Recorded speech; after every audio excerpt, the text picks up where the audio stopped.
This is exactly why I said. It's all bullshit. Because they can lecture us 24 hours a day, 7 days a week, and tell us that it's all about motherfucking meritocracy and that DEI needs to die. We will have the best and brightest in every position possible. It is colorblind and merit-based.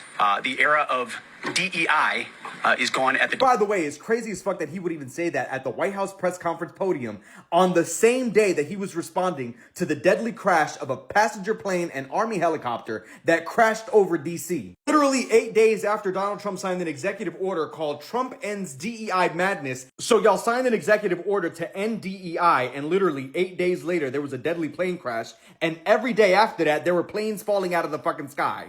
Somehow DEI is still to blame. Even after the top Republican overseeing the Federal Aviation Administration also said DEI is not to blame in the crash. The biggest problem is that Republicans have done a great job of propagandizing us. Specifically that DEI lowers the competitiveness in hiring pools and lowers the standards. In reality, it's well documented that DEI advances merit-based hiring, makes companies more profitable and competitive. How they've made you think that life in America is all about meritocracy, and if you work hard and long enough, then you will actually make it. And that DEI is the problem and the real villain, they're over here lowering their own recruiting standards for the FBI. The Trump administration is preparing to lower the recruiting standards for FBI agents, eliciting alarm from many agents who worry that the move will undermine the agency's primary mission of conducting complex investigations.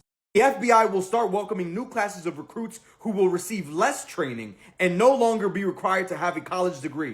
The shift comes as the agency anticipates losing more than 5,000 employees by September, largely as a result of agents, analysts, and others taking severance and early retirement packages because they don't want to deal with the Trump administration breaking the laws and doing bullshit. Also saying that agencies at all levels are lowering barriers to entry, whether it's education, work history, age, or tattoos. Even ICE, for example, has lowered its recruiting standards, particularly the age when someone can join, and no longer requires new hires to take a 5-week Spanish course. Instead of FBI agents spending 18 weeks at training, they're now only going to spend 8 weeks of training. Mind you, the Department of Homeland Security has changed their ICE recruitment strategy.